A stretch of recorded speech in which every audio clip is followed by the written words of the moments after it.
answers. I think I'm entitled. You want answers? I want the truth. You can't handle the truth. The Matrix is everywhere. It is all around us. Even now, in this very room. You can see it when you look out your window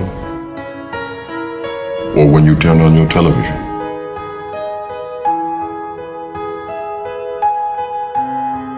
You can feel it when you go to work.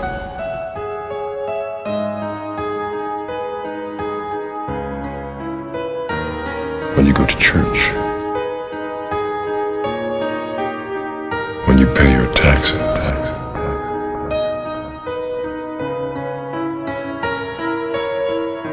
It is the world that has been pulled over your eyes to blind you from the truth. You take the blue pill, the story ends. You wake up in your bed and believe whatever you want to believe. You take the red pill, you stay in Wonderland, and I show you how deep the rabbit hole goes. Remember, all I'm offering is the truth, nothing more.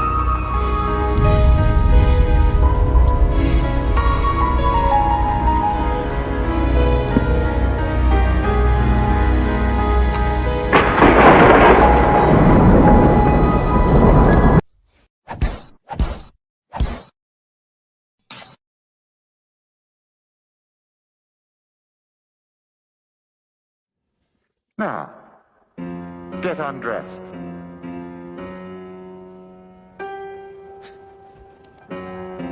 Get undressed. Remove your clothes.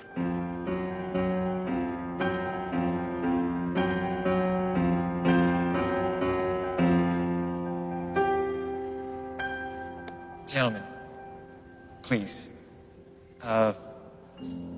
Remove your clothes. Or would you like us to do it for you?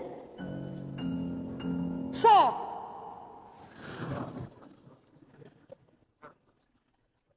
Let him go. Take me. I am ready to redeem him.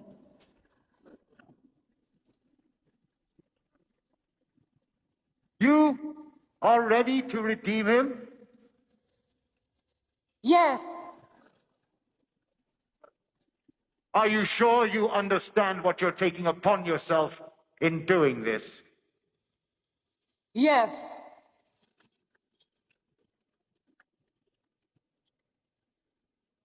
Very well. You are free. But I warn you, if you make any further inquiries, or if you say a single word to anyone about what you have seen, there will be the most dire consequences for you and your family. Do you understand?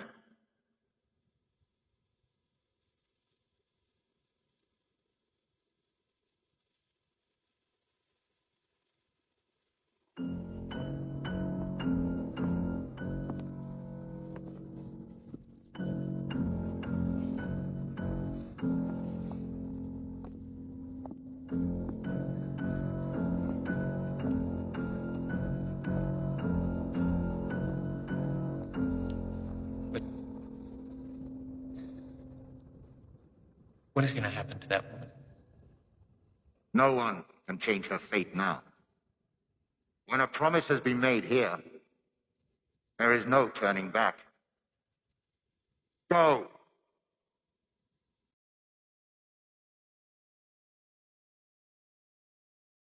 Probably next to my guest coming up right here, probably some of the most suppressed people right there on YouTube. All right, y'all. I know everybody's looking forward to this part 2, and I'm not going to fool around. I'm going to get right into it. How you doing, Nathan? Absolutely phenomenal. How are you doing tonight? Man, I'm doing good. It's a day the Lord hath made, and I will rejoice and be glad in it, as I know you are, my man. You got it. All right. So, yeah, naturally, good night, man. Nathan, I'll be honest with you, bro. Knowing what I know about your story, Brandon, I know that we could probably do 5 episodes and not even get into the permaculture. So we're going to have you back again for all the questions that are going to likely come up.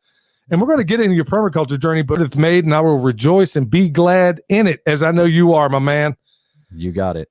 All right. So, yeah, naturally, good night, man. Nathan, I'll be honest with you, bro.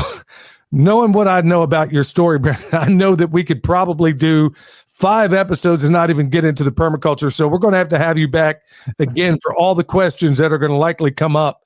And we're going to get into your permaculture journey. But right now, there's a lot of big things going on in terms of things that you might have exclusive knowledge about. And we're just going to kind of get right off the bat, we're going to kind of get your take on one story that's just kind of come up recently. And this is from the New York Post, and everybody else is reporting it now, although the mainstream prostitutes seem to be not covering this story. And that's basically 170 people with Epstein links are likely to be named in the court document set to be released in a couple of weeks. Now, what they're saying is that in the beginning of January is that 170 people that are on this Epstein list are going to be revealed. Do you think that's going to amount to anybody of any consequence? I think that's a brilliant question. It's without question, there'll be some people that'll pop up on there that are going to amount to quite substantive players in the world, whether it's in the intelligence community or in the financial capital side of the world.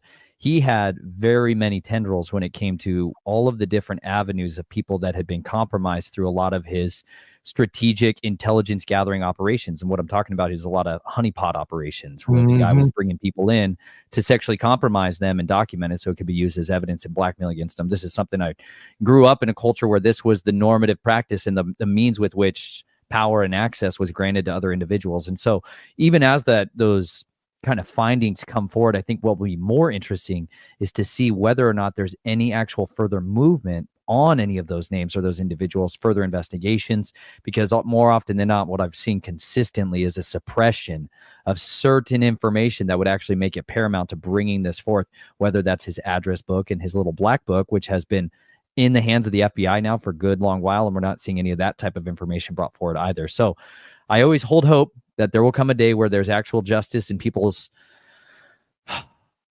are truly awakened to the depravity of our criminal justice system on one side of the equation and the facilitation of pedophilia and rampant, horrific abuse of children as a means of power for those who rule over us. Well, going all the way back to the Franklin scandal, as I recall, it happened under the first Bush administration. And the information that came out from that was absolutely, positively dreadful. And we saw that it doesn't matter. It's not a blue state. It's not a red state. It's the state against you. And these people, it seems, their political alliances and allegiance all fall apart when it comes to this sexual depravity we're talking about here. No justice, none, ever came out of the Franklin scandal. And it wouldn't shock me none that the list that they come up with, the 170 people that it's probably going to be his butlers, probably some flight attendants, maybe a pilot or two. And then, of course, they're going to throw in a couple of names. And then at the end of the day, if it's like everything else, like you said, the FBI's had the goods on this guy forever and a day. Nothing's ever happened. And, man, I'm hoping and praying that something does happen, that finally this dam breaks. But it's, I got no reason to believe that we're going to see any improvement in any of this. So go ahead, bud. You said it absolutely perfectly. I've seen the status quo of this agenda go on for decades. The Rodney King case, who you're talking about, and the banking scandal is really all that formatively ever came to the surface was that $40 million had been embezzled through his banking institute. But what happened when they broke open that, for those of you who are unfamiliar, he was one of the singers at the Republican National Convention, somebody who was very well connected in the political world on the Republican side of the committee at the time. Yes. And he was found to be trafficking children from a Catholic-run boys institution that was called Boys Town in Omaha, Nebraska. And when the children that were coming forward talking about how they were being used for these sexual favors by politicians and by people in Washington, D.C., being flown from Omaha directly in to the White House at times, yes, and having videotaped interactions sodomized on tape and then being flown back. Okay, I'm talking about children here. This isn't some kind of like normal traditional form of a prostitution ring. This is a child exploitation ring that was running out of the United States White House at the time.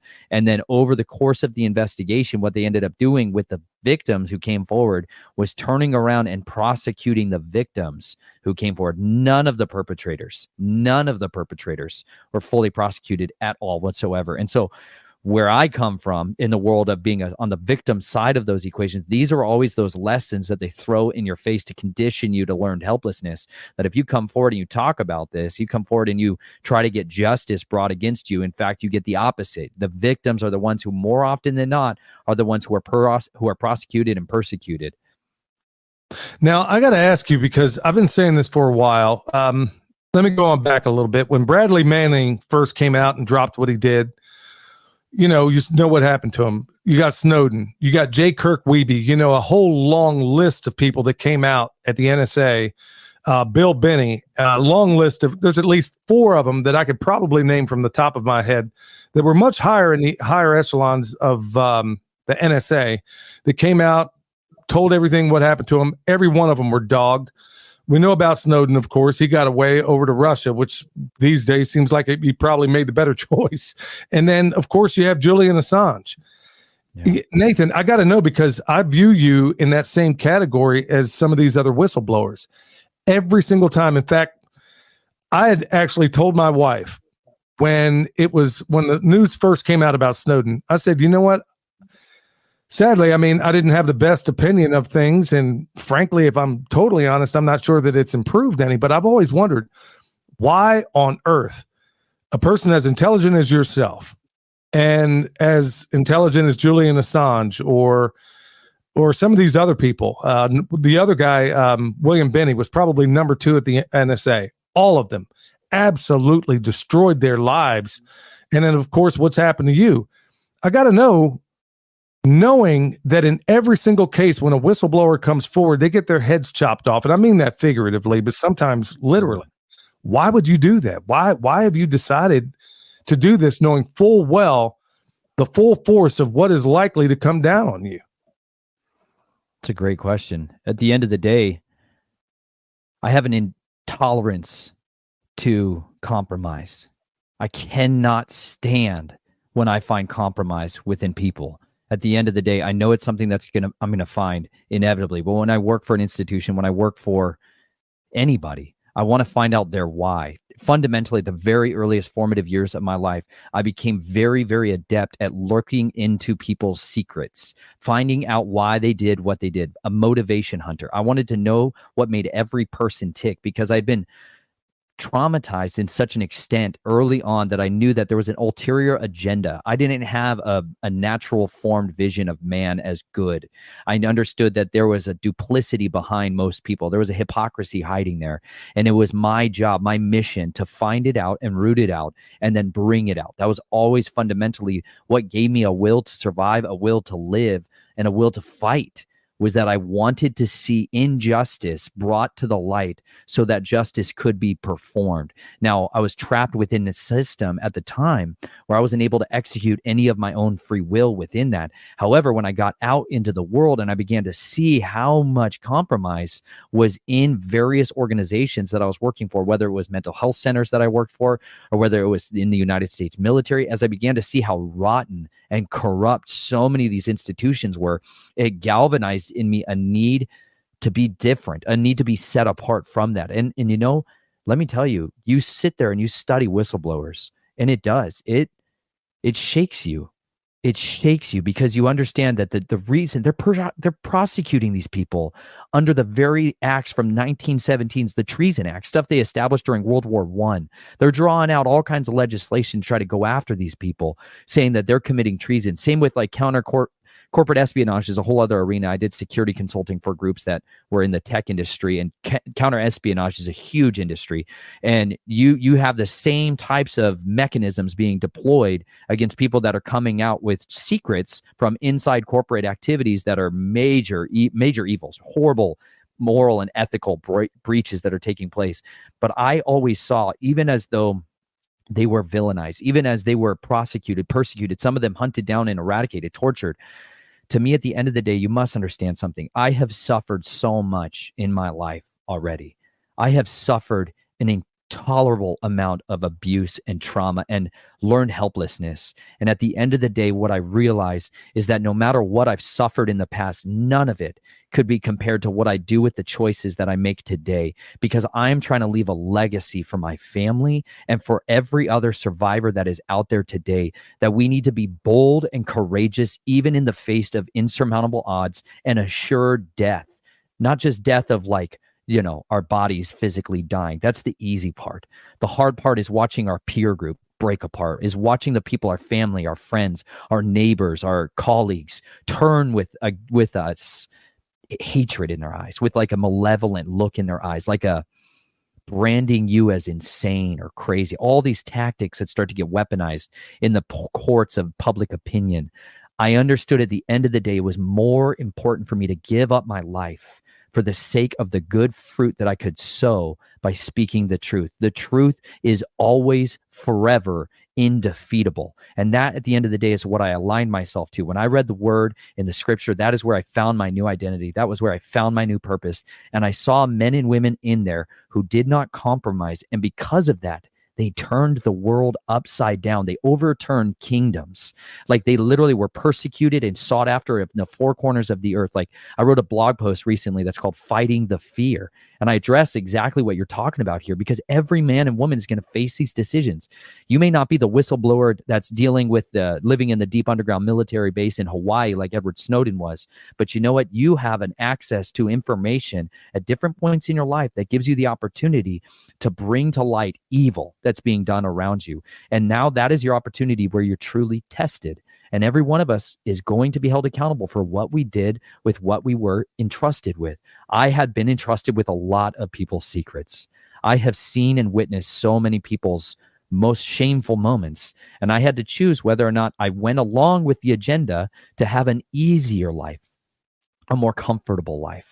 Or was I willing to take the narrow road out and trust that my Creator and the Messiah could guard me and shelter me and protect me? And at the end of the day, if we do perish for the secrets that we've told, let it be for this, that we spoke the truth, that we laid our life down for the love of our neighbors, for the love of our brothers and our sisters, so that every other victim and survivor and person who's been prosecuted and controlled for so long in their life know that they themselves need to stand up, and they can maybe stomp a few of us out. They can stomp a good many of us out, but sooner or later, there is this turning of the tide that takes place when martyrdom happens, and people will stand upon the blood of their brothers and sisters, and they will resist, and they will cast off tyrants.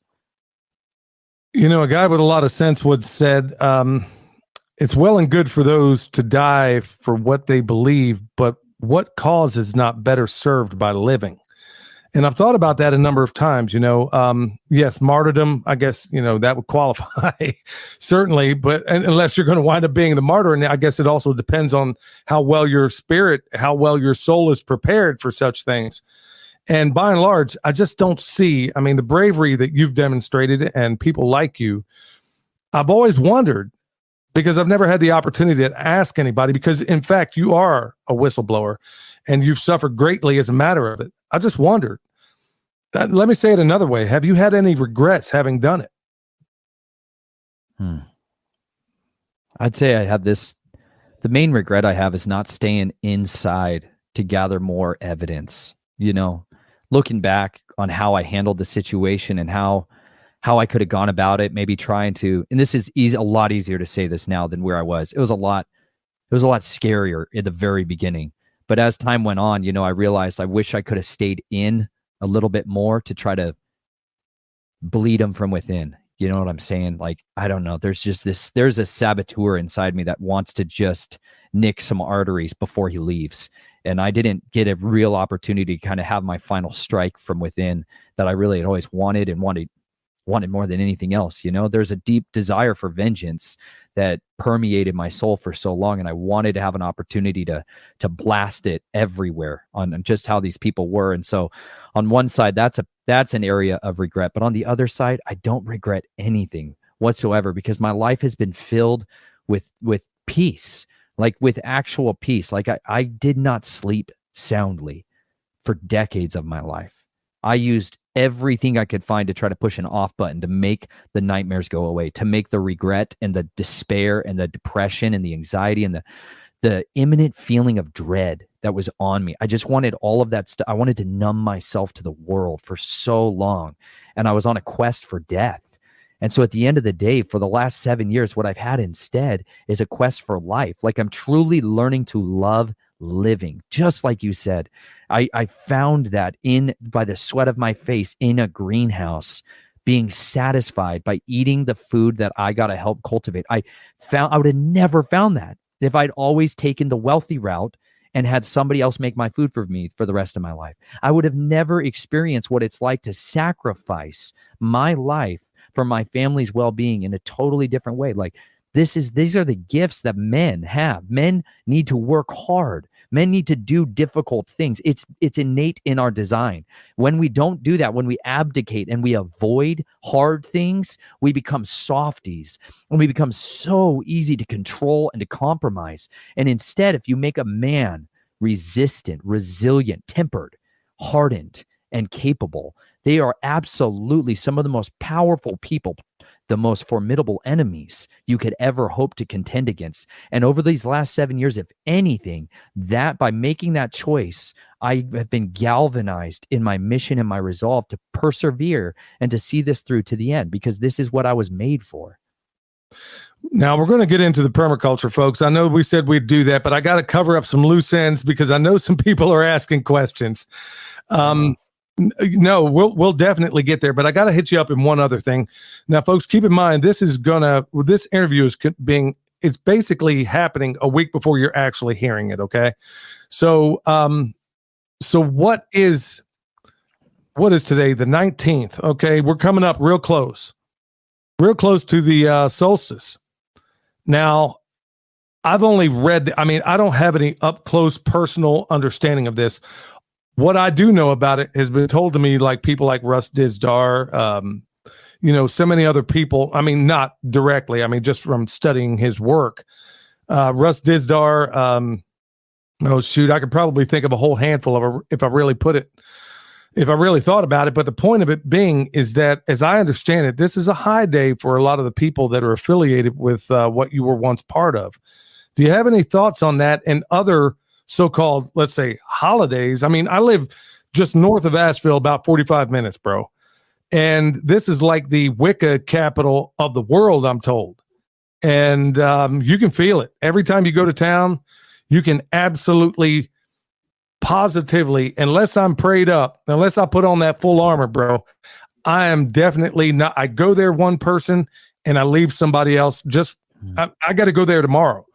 And if I don't have on that full armor, bro, I'm going to come back a different guy. And I can feel it. My wife can feel it, the whole 9 yards. But anyway, we're coming up on this solstice. And what does that mean to all the people out there? It's something of a rhetorical question, but I want you to answer that for all the people that don't know. What's the significance of the solstice with these people that are mixed up in this sort of thing?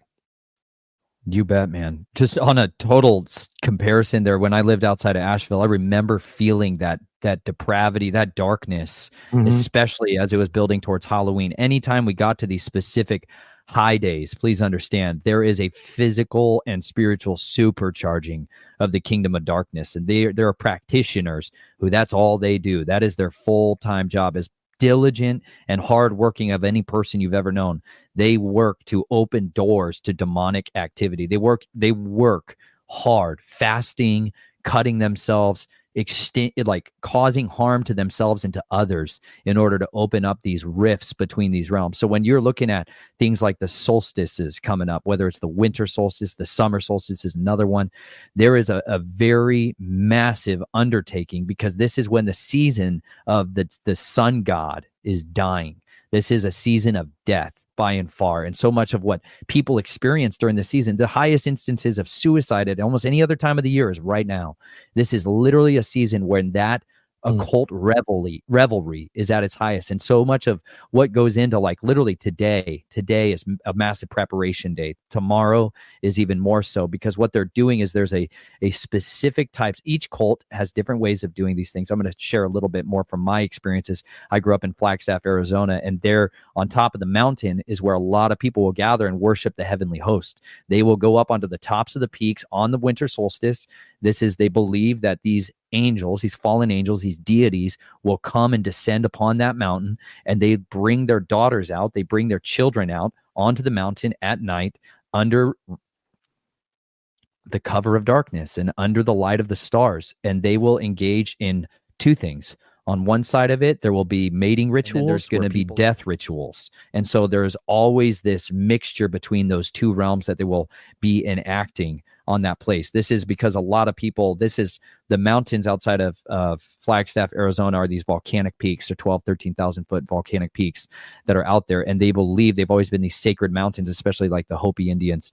And they believe these kachinas, that's what they call them, these like angels that would come down, these deities, and they would join them to their daughters, and they would stay and abide on those mountains for 6 months until the summer solstice, and then they would travel away to a different place. But during that time is when a lot of children are brought forth. Like literally, they will induce women to give birth during that time, and children will be sacrificed. Animals will be sacrificed. People will be tortured and abused during that time in order to cement this covenant, a blood covenant with these beings. During that time, that is when those beings and their priests, like best way to understand a priest is like a mediator. They will be channeling these spirits. Autonomic writing will be taking place. They will be getting their dictations, their written orders, their commands. It is a very critical time. It's almost like, if you think about it, it's like their commanders for their army are in the field. And this is their time when they have their sit downs and they have their get togethers, and they get their download on what they need to do, plans and tactics and strategies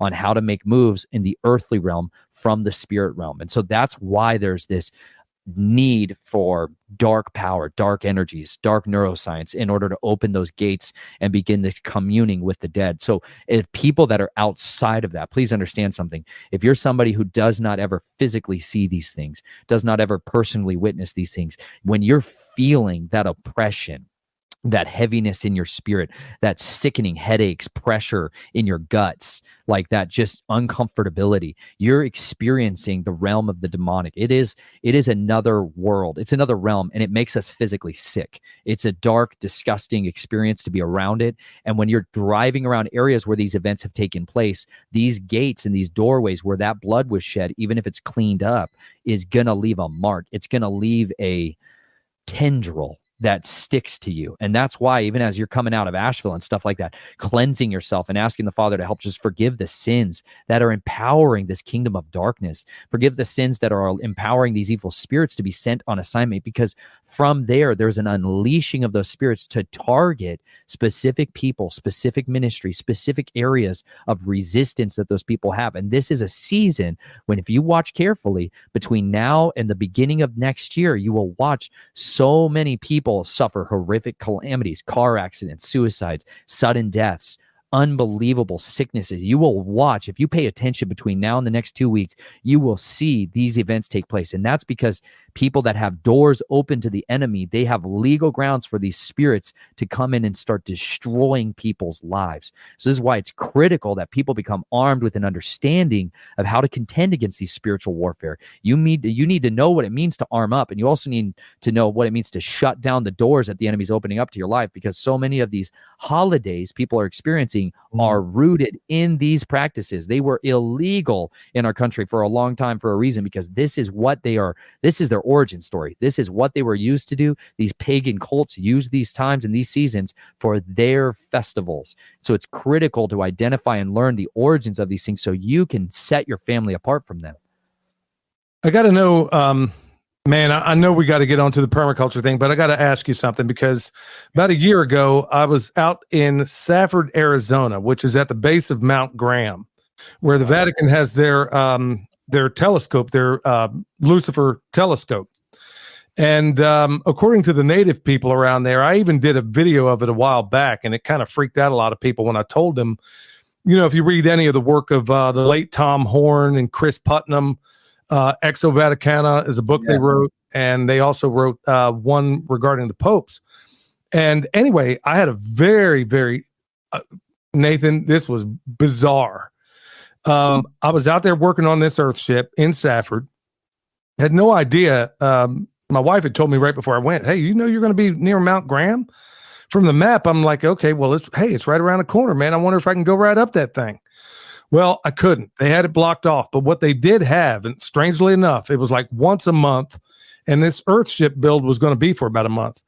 Man, I'm going to struggle to try to condense this story, but in a nutshell, at the base, I was online, and it just so happened on that Saturday or Sunday, I don't recall which, I want to say it was a Saturday, they were actually at the base of Mount Graham. They actually had this observatory set up, and they were like, hey, we're open to the public. We're going to do the A, B, C, and D. I'm like, okay, well, there was one guy I knew for sure that was working on that Earthship build that I knew was wide awake. And I said, hey, I'm going to go to this thing later on. Why don't you come over there with me? He says, well, I'm riding with these other folks. I'll just bring them with me. So I get over there and I text him, and I'm like, hey, man, they got free food here. So I know they're coming now because everybody working on an Earthship is usually pretty doggone broke. So they get over there and we sit through a little bit of what they have, they have a little welcome center. And I told them, hey, my name is Billy. I got a YouTube channel. I'd like to document some of this. They're like, yeah, cool. Get in there, listen to the presentation, all of which to me was hogwash. I won't even get into what that was all about. But when it was all said and done, a very strange thing happened. They're like, okay, let's go outside. We got some telescopes set up. We're going to go look at these things. We're looking at them. Nothing strange happened there until I go back in, and the curator of this museum, which just happened to be there at this welcome center, is there. And they're saying, hey, you want to interview so-and-so? I'm like, yeah, I'd love to check him out.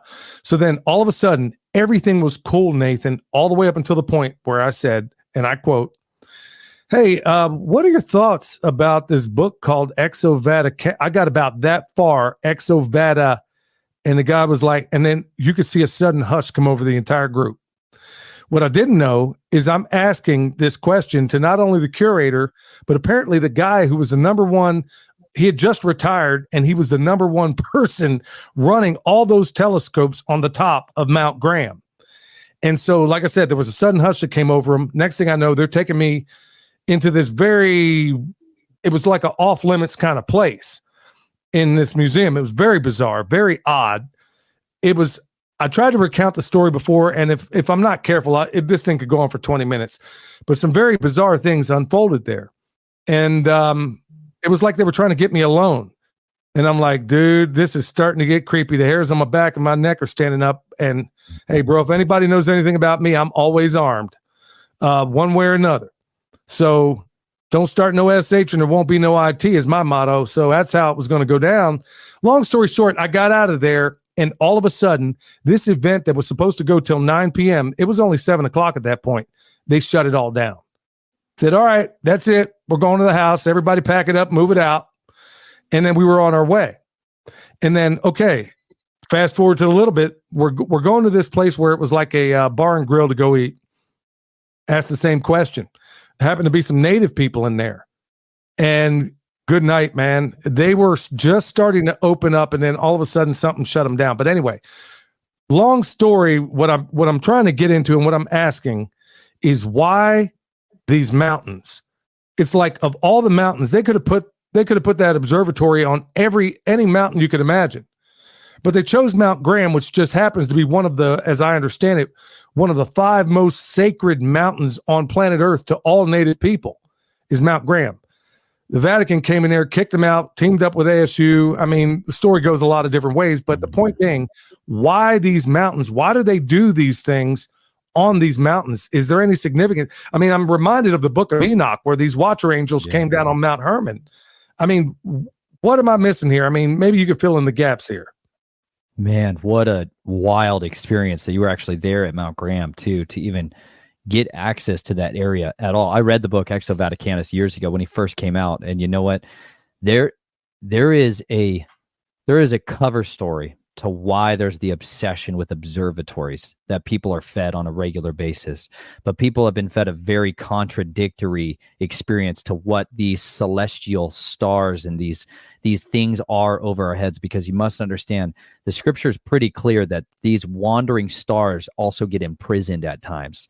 These things are, they're celestial beings up there that they are absolutely communicating with. You know, there's the Mount Graham is one of those very sacred mountains. The one that's over Flagstaff as well. I always called it Mount Prescott all my life growing up. But that one also has the very observatory where they discovered Pluto at. This is one of the preeminent observatories in the United States. It's also located there in Flagstaff, Arizona. And the United States Navy, wouldn't you know it, has one of their most expensive observatories. It's called the United States Naval Precision Optical Interferometer, and that is set up there just outside of Flagstaff, Arizona as well. And it has these astronomical interferometers. They're like arms that lay out. They're like 250 or 260-meter long arms that extend out in 3 different directions, like a big Y shape. And what they can do is they can move along these very accurate and fixed points over the course of it and aim lasers and, very technical different types of optical devices up into the sky. We're talking broadcasting out as well as observing and recalling stuff that's coming down in. This is one of the most expensive Navy research projects that's in the United States, and it's also right up there. So on one side of it, let me just put it, there's a scientific aspect to the high mountains having dry air and being better for clarity on being able to see longer distances. On the other side of the equation is this is what you read about from antiquity. People go up onto the high places to commune with celestial beings, things that are in the heavens above us. They can communicate with you. You must learn how to decode and decipher their language, and you can learn how to communicate back with them. That is the preeminent goal of a lot of these observatories on what they're there doing. Just why, same thing that's taking place there in Hawaii, and why the observatories that are set up over there as well. You will find massive military infrastructure. You will find Vatican, the Roman Catholic Church, is the predominant purchaser and procurer of these observatories around the world. They are trying to talk to these beings. They communicate with them because this is what they've been doing for a long time. These are where the principalities, these thrones, these rulers in the spiritual wickedness in high places, this is where a lot of them physiologically, like in space and time, actually are. And you can talk to them and communicate with them. One of those ways is the dark sciences, like I was describing before, where people are engaging in these rituals to talk to them. A lot of that type of magic that's done is to summon stuff up from underneath our feet. Then there's those that turn towards the sun and the moon and the stars, people that worship in the groves and people that worship like in Ashtaroth and these where they're laying themselves out before the moon and the sun. These people are doing that type of magic, and I believe it's the exact same thing. It's what's taking place at these observatories. It's just a much more scientific approach with which to try to do it. But this is why they get the funding like they have. Similar to on the underground side of it would be all of the particle accelerators. And there's tens of thousands of these things. There's not just the one in CERN. There's tens of thousands of these things. These are means with which there's communication devices. There's rifts being opened up among many different functions that these service. They are using these to open up the gates into these underworlds to commune with these spirits. And I know for a lot of people that's a huge stretch, but you must understand that is why it is financed the way it is. That is why the projects, the humanitarian side of life is not where financing goes. It goes towards these dark sciences for a reason. Bro, you got the hairs on the back of my neck standing up right now. And here's the reason why. I told you we went to a bar and grill one time. We were doing karaoke in this place and eating lunch and the whole 9 yards. And I kid you not, I don't know how you just brought this up, but one of the things I was told is that they thought, I don't know how, I was trying to tease it out of these people, but I'm in the company of other people that have no idea what I'm even asking these locals. And they brought up, they didn't describe it as a CERN facility, but they said a particle accelerator that was underneath Mount Graham. Yep. And I'm like, hold on. So you got the world's most powerful binocular telescope, which they affectionately call Lucifer, or Lucy rather, according to Tom Horn, which, by the way, the the curator of that museum came down like a ton of bricks. He said, "Oh, that guy's a liar. You know, I'm the one that brought him up to the mountain the whole 9 yards." And I'm like, okay, yeah. So was he a liar also in Petros Romanus when they predicted when the Pope was going to step down? So, yeah, so I started firing back at this guy. But the point being is that all these people, these locals that were there, knew about some sort of particle accelerator. And I'm like, until you just said that, now you're telling me it sounds like that they're opening up dimensions above, I guess as above, so below. And they're saying the particle accelerator was underneath Mount Graham. And the crazy thing is that the natives were like, man, there's so many other mountains around here they could have messed around on. I mean, roughly 10,000 feet is what they need. There's other mountains that are more suited and easier access than Mount Graham. But that was like a holy place for all these native tribes. And then they mentioned something about, it was funny because there were some strange formations beneath. Man, Nathan, you got me, wow, man, you got me a little fired up here because I never even thought, until you said that, I had no idea that they would even have a particle accelerator, because the only one that anybody really talks about is CERN. And I've heard from other sources that they got multiple ones, some that are possibly even more powerful, some that don't require near the infrastructure as CERN, and or near the footprint rather. And supposedly there's one right under Mount Graham. So what are the odds of that? Bro, you're blowing my mind. There is, listen, for those of you that have not, oh man, what is his name? I just lost it. Anthony Patch. Gosh, yes. Yeah. Man, Anthony Patch. Okay, now this is all like, at the time, Exo Vaticanus, I was studying all this stuff, right? Nicholson, 1968, Anthony Patch. These were two like forerunners for a lot of some of the stuff we're talking about here. But Anthony Patch in particular studied and covered so much of what the particle accelerators in so many ways are being used. They're interdimensional doorways. Now, listen, there's lots of different kinds. There's cyclotrons, there's cyclotrons, there's all kinds of them. And please understand something. These have been around since the 1930s. Okay, that's a strange paradigm shift for a lot of people. What you're thinking, Great Depression, particle accelerators are a reality in our country here in the United States. So this stuff has been around for a long time. Please understand, on another side of what particle accelerators, one of the key components that they're used for is creating metamaterials, materials that do not exist in a natural occurring state or environment. And I'm talking about a production side of it, not just small, tiny, like single particle size amounts. I'm talking about amounts that you can use as if you were mining a material. This is what some of these things exclusively are done and utilized to do, similar to the nuclear reactors and some of the materials that you can get, whether it's plutonium, whether it's neptunium, which is an even more useful one, which is a superconductor in the underworld, in the like deep underground military bases. There are the technology that they utilize in a lot of the vehicles and a lot of the transportation methodology is something called neptunium, which is a superconductor, meaning you don't have to cool it down to almost absolute zero in order for it to be able to float and levitate other objects like traditional superconductors. It's as that way as it is. So you're able to build entire craft out of it seamlessly. So no circuit boards required, no electronics required. The entire craft itself becomes the circuit board. That is one of those metamaterials that's used in the underworld in a very prolific way. Well, the material scientists that work on these projects, they work in these particle accelerator laboratories, and they also work in these nuclear reactor facilities. This is what so much of our continuity of government, which is what the United States began to really implement during the Cold War, in order that they would have a way of carrying on in the event of nuclear strike from the Soviet Union, or in the event of, absolute doomsday, right? Where all the nukes fall and everybody on the surface is turned to glass. So let's all go down into our little bunkers. But in the meantime, there's literally an ongoing, perpetual running government, cities of people, like in South Dakota. There's I can't remember the name of it right now.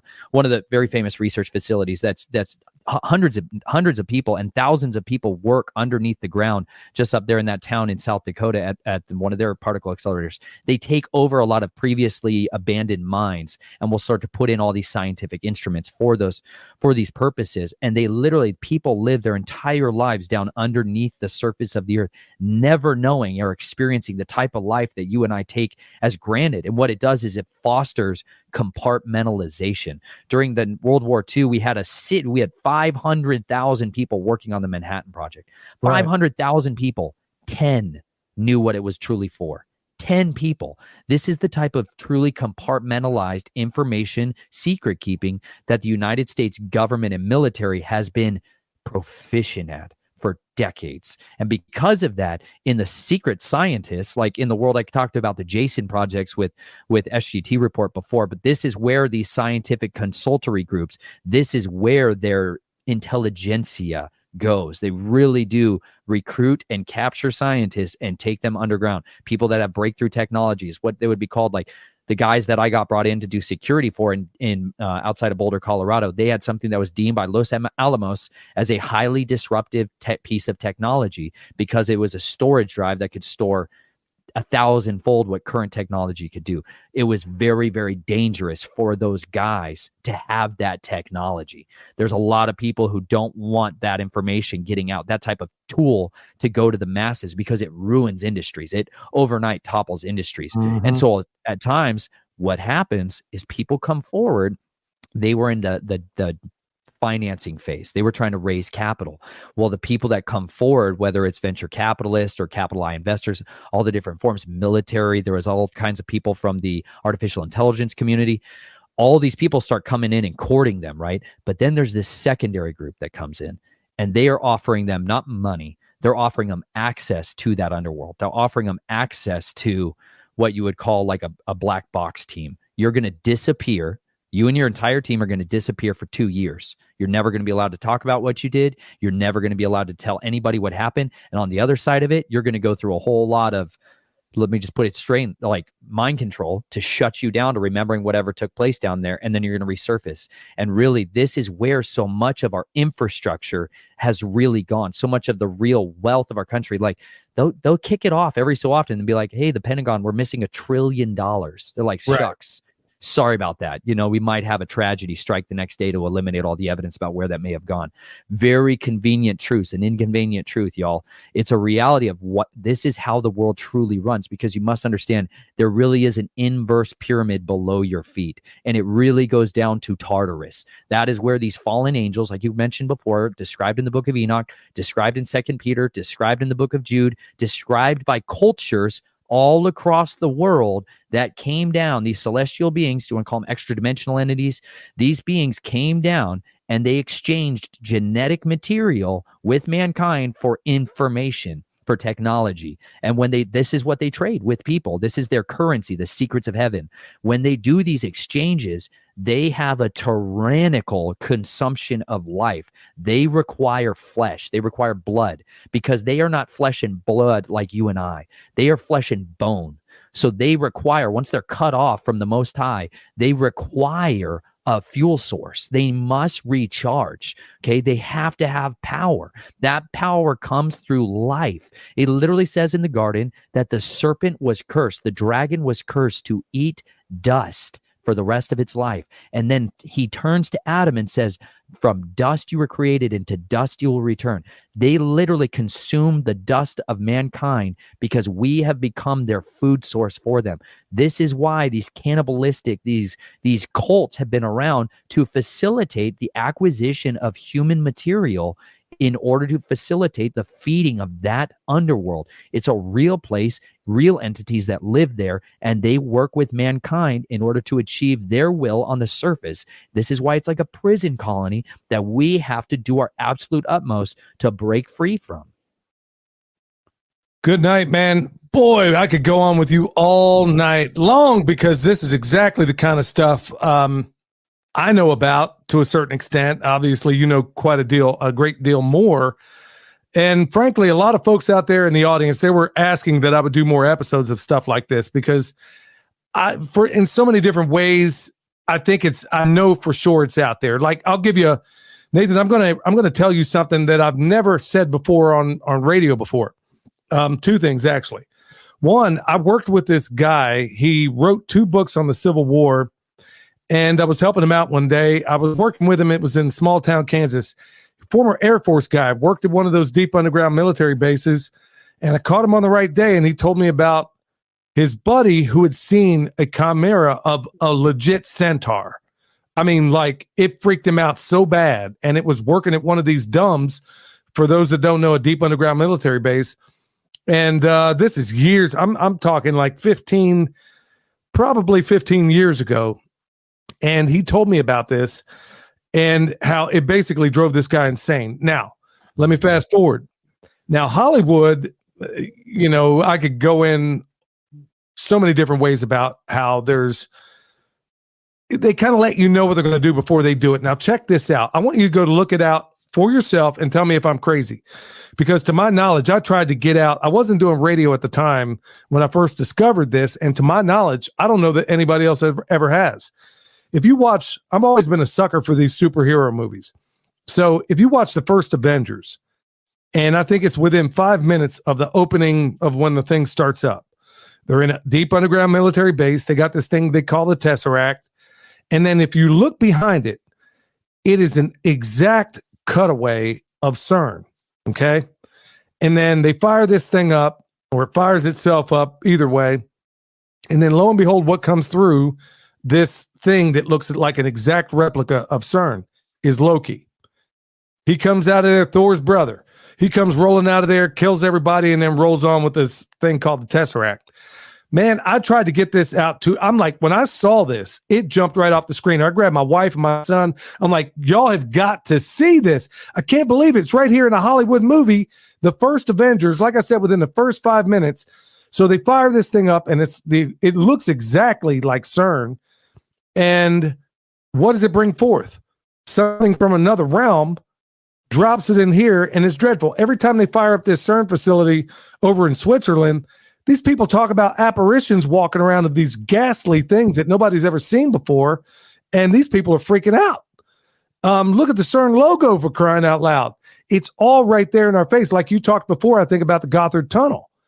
All these things that are unfolding, they do it right there in front of our eyes, but because they wrap it up in entertainment, we think, oh, well, is this revelation of the method? I mean, what is it? I don't know. I mean, it seems as if the powers that shouldn't be got to tell us about this stuff before they actually break it down. And it is funny that you bring up, 2.3 trillion come up missing, and lo and behold, boom, 9/11 the very next day. How about that? It's crazy, bro. It is. The truth is stranger than fiction. I assure you of that.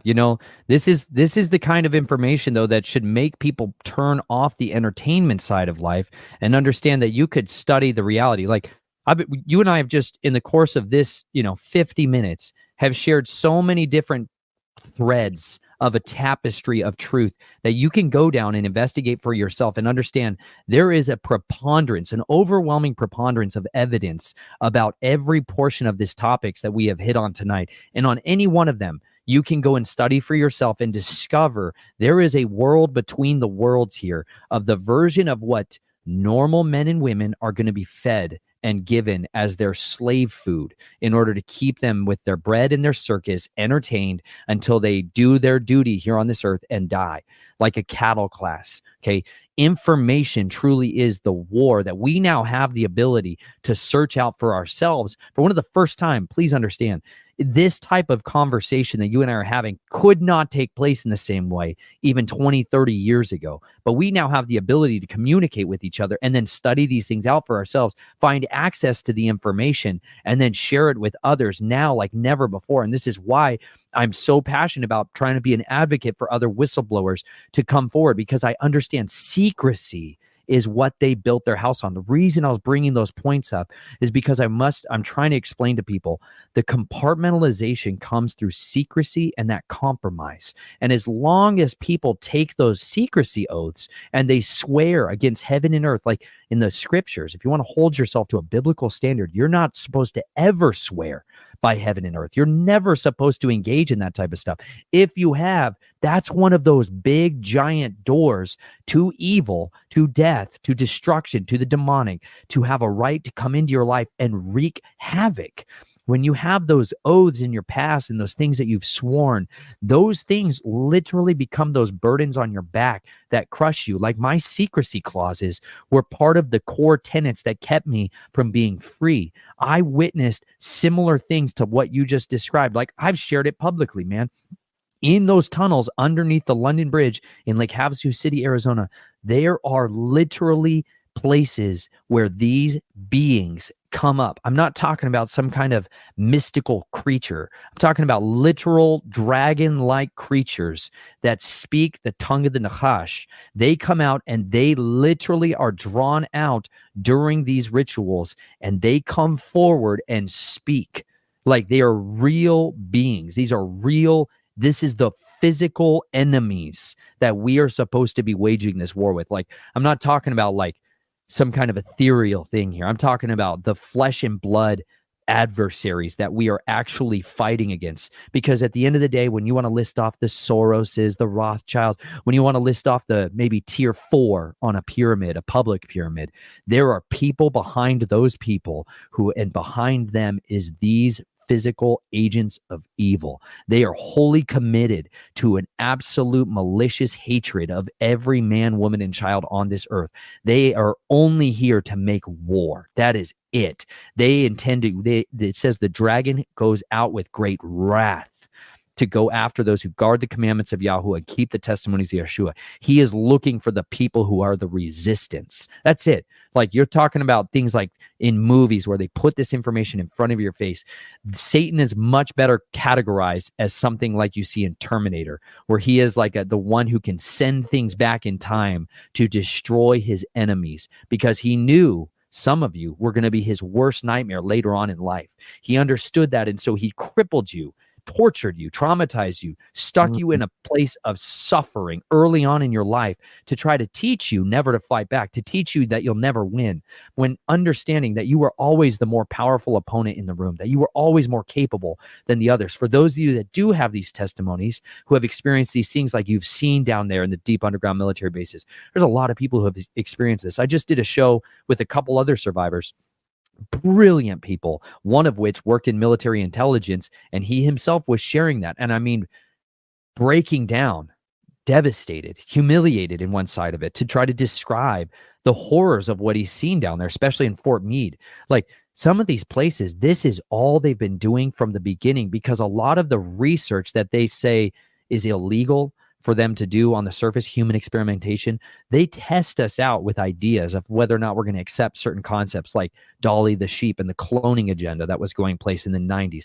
They put these stories out there to test the population, whether or not we're going to accept that, whether or not we're going to accept hybrids being around and being among us. But ultimately, believe me, that is the agenda of why Marvel exists. That is the agenda that's truly financing the capturing of the imagination of generations to make them demand hybridization, that they will want augmentation, that they will embrace transhumanism, that they will become like gods. They can become their character from their video game series, that they will take that on and they will embrace it. And in doing so, they will transform from the image of God, the image of our Creator they were made in, and they will become something else. And that process is where the soul of man, where the spirit of man becomes decimated, becomes ruined.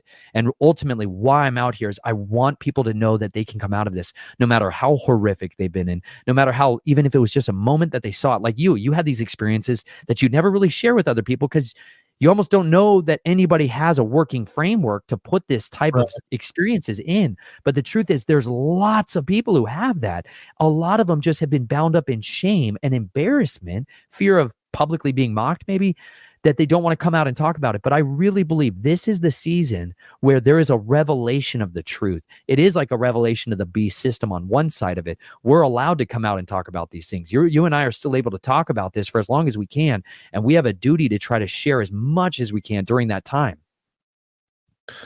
Good night, man. I can't believe we're 56 minutes into this, and I haven't asked you a word about permaculture yet. Oh. It's okay. It's okay. Leave the permaculture there. We're talking all kinds of fun stuff. Yeah, bro. Well, man, we're going to have to, hey, are you down for coming back for a part 3? Because we'll have to start it off with permaculture and then drift into this other stuff, because, you know, I've had other guests on before that have talked about similar things, nowhere near to this extent that we're talking about in, you know, about the dreadful dark side of things. Now, in the Bible, it talks about men's hearts failing them for fear of what's coming upon the earth. Is that what you're talking about? I mean, these, you know, people have laughed David Icke to scorn for years now. And I think he was right. I mean, I really do think he was right regarding all that. And folks, if you don't know who I'm talking about, go check him out. You know, I don't agree with everything he says, or certainly not his secular point of view regarding a lot of this stuff, because I do believe, as Nathan said a moment ago, that this is a battle. I mean, think about it, y'all. If this isn't a battle between good and evil, then nothing makes sense. Then none of this stuff makes any sense whatsoever. And I think you put it a beautiful way as far as the enemy's desire to break you down, to break all these people down, hoping that they stay in this cycle of depravity. Or maybe they willingly exchange their soul for fame or money or whatever these things are. You know, it's a dreadful place, man. But when you look around us right now, it just seems as if, I got to ask you, I mean, because I guess we're not going to get to the permaculture in this thing. With all that you've been through, all that you've seen, I mean, it's my understanding that you've seen some things that would honestly shatter the teeth of most people had they ever seen such things.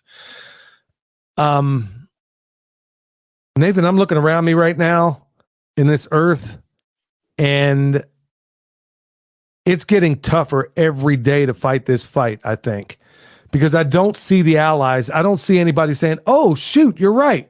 Those are chemtrails up there. That's not a contrail. You know, people are wanting to know who really killed Kennedy, but you can't even look up in the sky at these streaks that they're putting up there for who knows what reason. I think I got a series of reasons I think they're doing it. And I don't see anybody waking up to drive on as you are you got a great YouTube channel. I was just watching it the other day when I found out you had one, and you're putting out fantastic information out there. You're obviously getting suppressed, and I'd love to know what those videos were about that they're suppressing. What's your motivation, bro? Because I don't see a whole lot of people waking up right now. You know, that's such a good question. I'm going to read to you as you're describing what we're experiencing every single day. It's wearying out here. You know, you stand on the wall. There's this requirement that I absolutely took to heart when I read the book of Ezekiel, and it described a watchman who is standing on a wall. Like, I understood what you pull guard duty. You understood what it's like to stand there. You're dog tired. You're exhausted. You did the full day everybody else did. And then you're going to go stay up and be vigilant when everybody else can take a rack out and sleep for a little while. Like, being on guard is not a joke. Your life depends on it, and all the lives of all those that you're entrusted with depend on you being vigilant to persevere amidst those circumstances. And it says very clearly that if you see an army coming, that if you see an insurmountable force of evil coming your way, you are required to cry out. You're required to blow a shofar, blow a trumpet, to announce it, to warn them, to wake the camp, wake the assembly. And you know what? If you do so, their blood is not required of you. What they do with the warning you gave is not on you, but you are required. If you stay silent, if you go along with everybody else to get along, because you know what? It would be a lot easier. I can find out what plays the YouTube algorithm games. I know what I could say in order to get popular and grow my channel. I know I could pay for the views. I know I could pay for marketing groups. I know I could do all of that. But you know what? I have dedicated myself to just seek to speak the truth, to trust that the Father can give me as little of a platform as I need or as big of a one as I need. Because at the end of the day, I am hunting the souls of men.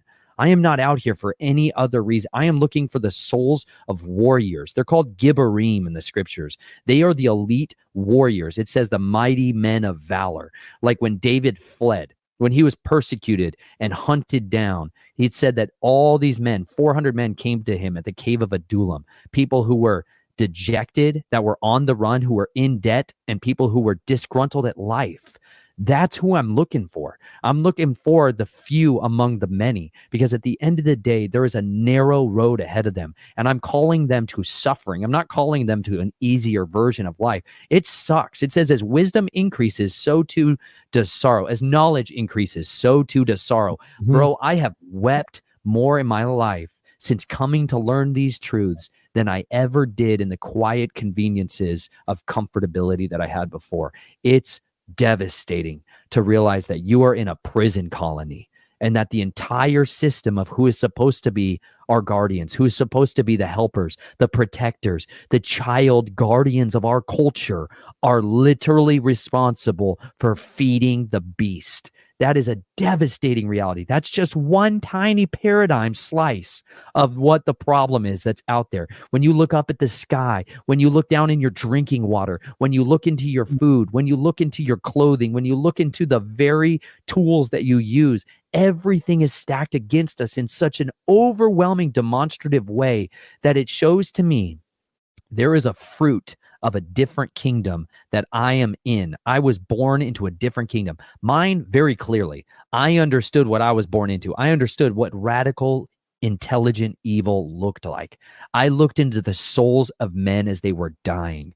I knew their last thoughts, their last utterances. These are words that are always in my mind. I never lose sight of what their faces of death are. I know at the end of it, life can happen and be wonderful, and it can be brutal. But you know what? It can come to an end instantly. Instantly. There was days when I woke up knowing somebody else who did not know me, that it was their last day on this earth. Everything they'd done on it was over that day. That's an absolute imminent reality for all of us. And so I am out here because people need to know that it's worth it. It's worth it to know the truth and to grieve and to groan over it, because it said even Lot was rescued out of Sodom and Gomorrah, a place of absolute abominations, horrific, way worse than just men wanting to have sex with other men. There was people trying to mingle with the genetics again there. They were going after strange flesh, like it says in the book of Jude. They were splitting the seeds. They were doing the types of genetic alteration experiments that are going on. Like my wife today, dude, she came in, she was looking at one of these product for her hair. And she like had ordered it and then felt really convicted in her spirit, felt funky about it. And like, ladies have way better antenna array to the spiritual realm. I'll just say that. Or like my wife is my over the horizon radar system. Man, she is on point, son. She may not know what it is, but boy, she knows something's off there. And she was feeling funky. So she started looking in, and this product, they're like, oh, it's certified organic, it's vegan, it's all these things, right? It's all natural. They're like, oh, okay. So she goes onto their websites and starts clicking the links and going deeper and deeper, deeper into what these products really are. And one of these ingredients, that's their trademark thing. They're like super weapon, right?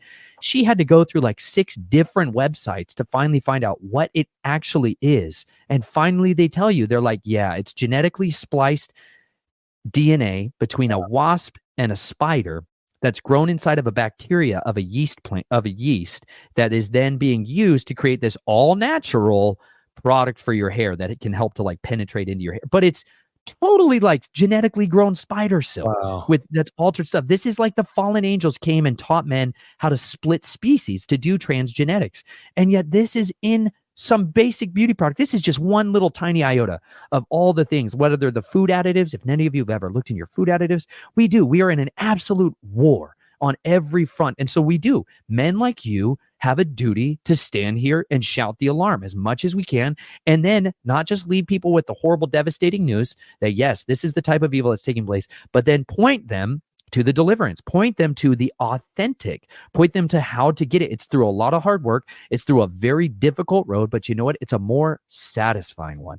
And this is like in the book of 2 Timothy. I'm just going to read this real quick. It says, but know this, that in the last days, hard times shall come. For men shall be lovers of self, lovers of silver, boasters, proud, blasphemers, disobedient to parents, thankless, wrongdoers, unloving, unforgiving, slanderers, without self-control, fierce, haters of good, betrayers, reckless, puffed up, lovers of pleasure rather than lovers of Elohim, having a form of reverence but denying its power, and turn away from these. For among them are those who creep into households and captivate silly women, loaded down with sins, led away by various lusts, always learning and never able to come to the knowledge of the truth. As Jannes and Jambres opposed Moshe, so do these also oppose the truth. Men of corrupt minds found worthless concerning the belief, but they shall not go on further. For their folly shall be obvious to all, as also that of those men became. but you did closely follow my teachings, the way of life, the purpose, the belief, the patience, the love, the endurance, the persecutions, the sufferings, which came to me at Antioch and Iconium and at Lystra, which persecutions I bore. Yet out of all of them, the Master delivered me. And indeed, all those wishing to live reverently in Messiah Yeshua shall be persecuted. When he's talking about Janus and Jambres, he's talking about the black magicians that opposed Moses. These are people that were initiates in the dark arts. And you know what? They were found failures at their end. They had a job from the enemy to resist Moses. And you know what? The finger of Elohim proved them to be counterfeits. And at the end of the day, these people will be exposed. They will be laid bare. It says everything they've done in secret is going to be brought to the light. Everything they've whispered in their secret chambers is going to be shouted from the rooftops. And so it's an absolute inevitability. I picked the winning team. At the end of the day, you have picked the winning team. That's why we keep going. Even if it's just for one, we have a duty to stand here and intercede on their behalf and hold up a shield for them and have and call out to them that they can find hope and satisfaction. That's what I'm talking about, y'all. So you got to go check out Nathan Reynolds, y'all. Man, hey, by the way, Nathan, I'm really digging your YouTube. Besides that, tell everybody where they can find you. And will you agree to come back for a part 3 where we actually start with permaculture? You bet, man. We can also just not hit the permaculture for a while. This stuff's fascinating. I love talking to you, man. This is fantastic. Yes, they can find me at snatchedfromtheflames.com. Some of those banned videos that YouTube did not like so much, they're on there as well. And they can go to Rumble at the Linen Railroad and TikTok at Snatched from the Flames. Man, I so appreciate you coming on, doing this with you, bro. Seriously, I feel like a kindred soul with you, man. You've been doing your diligence in the research column of life, and I'm glad that you're speaking out. People are hungry to hear this stuff, and they need it right now more than ever. Well, it's a joy to be able to talk about this stuff. I mean, typically we talk about permaculture, preparedness, practical living, and now the paranormal. So we've covered a lot of different areas here, but I think, believe it or not, I have a hook that leads us right back into permaculture. And I can't wait until we get it into the next round. So, folks, go check out Nathan Reynolds. Give him your support. Go buy his book. I bought it the other day. You don't know it, Nathan, but you just autographed one. That's probably on the way to me sometime. In fact, I ordered it after our last interview. So, it's one thing to sit here and listen. And you got this free audio book that is fantastic. I mean, it's beautifully narrated, despite the content, some of the rough content that's hard to take, but it's really hard. This internet could go away tomorrow, so it's pretty cool to have a book, but it's also cool to support somebody who's out there really trying to shine a light on this stuff, y'all. So please give him your support. Till next time, y'all, stay alert, stay alive.